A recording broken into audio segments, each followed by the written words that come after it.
Olá, começa agora um novo episódio do podcast Fala SBCD. Eu sou o Ricardo Lauricella E eu sou a Bianca Grella. e hoje vamos falar com a coordenadora e responsável técnica da UPA Dr. Telmo e na unidade Parque Meia Lua em Jacareí, a Nádia Aparecida Leite, que está aqui com a gente hoje. Tudo bem, Nádia? Tudo ótimo, vocês? Tudo jóia, bem-vinda, Nádia. Já vou iniciar com uma pergunta, pedindo para você contar para nós como que é o seu dia a dia, a sua função aí dentro da UPA. Conta Então, um pouco. meu dia a dia é maravilhoso, sabe? Muita adrenalina, muita correria, mas é uma coisa boa, sabe? Que a gente acostuma. Como eu comecei muito cedo nessa urgência, então para mim é gratificante. É um serviço que eu faço com prazer. Mas e me fala o que te faz brilhar os olhos? Você é o contato com o paciente, é a equipe, é a correria? O que em particular te chama a atenção aí? Então, essa questão do paciente, do contato com o paciente, com a equipe reunida, que é a minha equipe aqui no caso, né?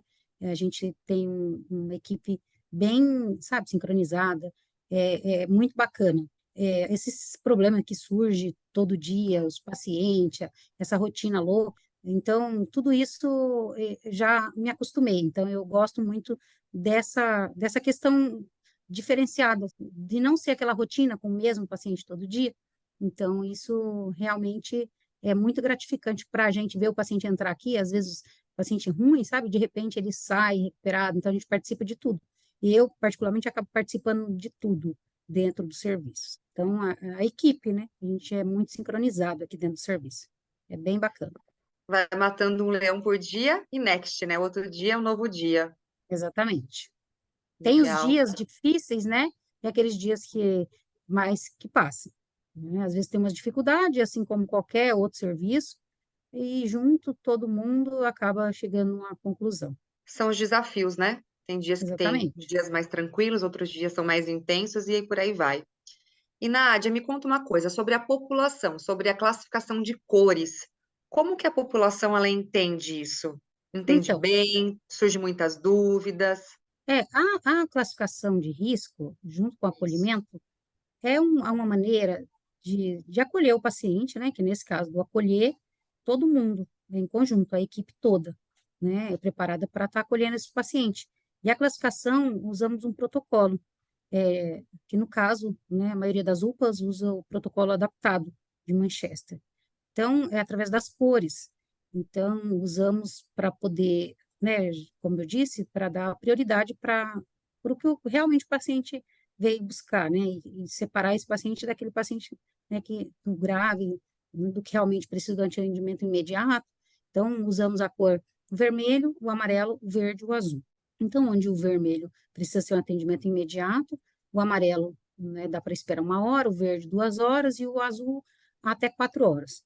Então, como a gente interpreta, né, que esse paciente, o paciente vermelho, esse paciente, ele precisa de um atendimento, né, na emergência, que não tem como esperar nada, que é o caso, né, de uma hemorragia, um caso de queimadura e etc. O amarelo, né, aquele paciente que tem febre, o idoso, né, então, que ele veio buscar o atendimento, mas que ele não vai oferecer risco de vida se aguardar ali 1 hora. O verde é aquele paciente, né, que tem uma referida, por exemplo, diarreia, vômitos, mas que não tem desidratação, não tem alterações nos sinais vitais. E o azul é aquele paciente que realmente precisa ser acolhido. Esse paciente azul, na verdade, ele não seria para o atendimento de UPA, seria mais para um atendimento, né, de rede básica, mas a gente também precisa acolher esse paciente, porque não dispensamos o paciente no serviço de urgência. E isso acho que é muito importante até para as pessoas entenderem que essa classificação de risco, né? Então, é para gerenciar. Como a unidade é portas abertas e recebe todo mundo, né? É importante que a população entenda que esses profissionais, ao avaliarem o risco, por que elas estão classificando? Porque existe alguém com um risco imediato cardiológico, de um AVC, de alguma coisa, que tem que ter não pode esperar. Já uma pessoa que está com uma dor de cabeça, eventualmente os sinais vitais estão tranquilos, a enfermagem é o profissional capacitado para dizer essa pessoa pode esperar e o outro não. E aí, por conta dessa superlotação, tem essa divisão, não é, Nádia? Mas nem sempre foi assim. Isso. Foi sempre o enfermeiro que pôde fazer Não, a. o que acontece? Esse acolhimento, como eu disse, ele pode ser feito por qualquer profissional, né? Mas a classificação de risco, ela tem que ser por um profissional de nível superior.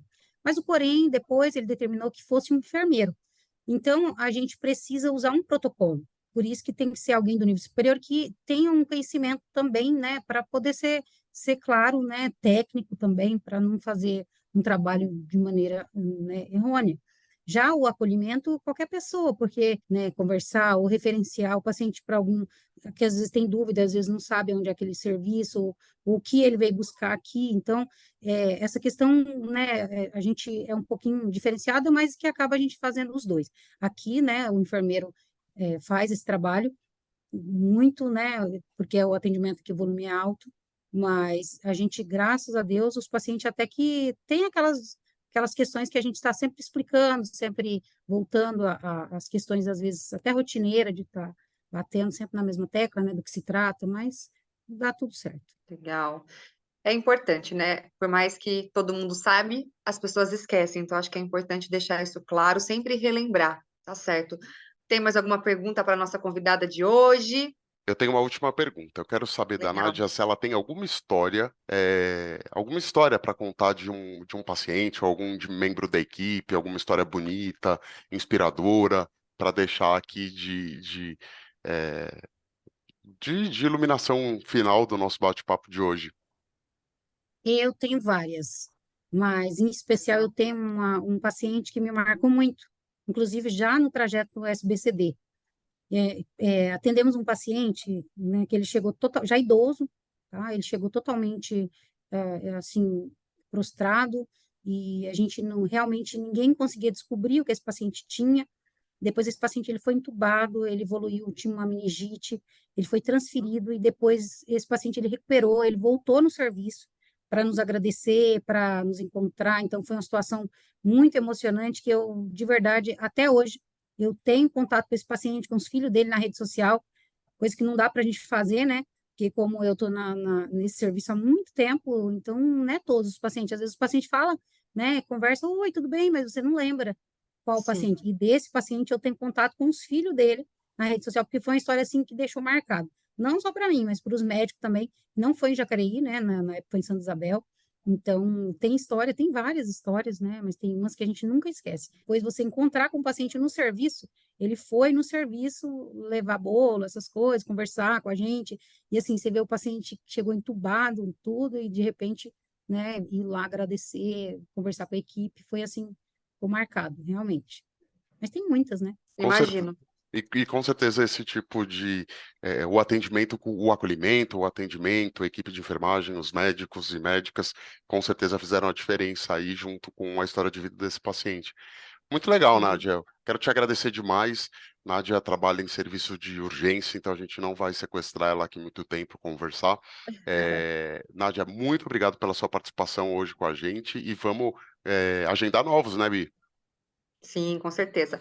Nádia, também quero te agradecer aí por disponibilizar um pouquinho do seu tempo e vamos marcar um próximo aí logo mais, tá bom? Eu que agradeço, né, pela participação, por, né, por conversar com vocês, esse bate-papo rápido, apesar da gente, do tempo da gente ser bem corrido, mas eu estou à Sim. disposição, sempre que precisar, né, de qualquer dúvida, puder ajudar, eu estou Parabéns pelo aqui. seu trabalho aí. Parabéns. Obrigada. Até logo. Até mais. Tchau, Até. tchau. Tchau.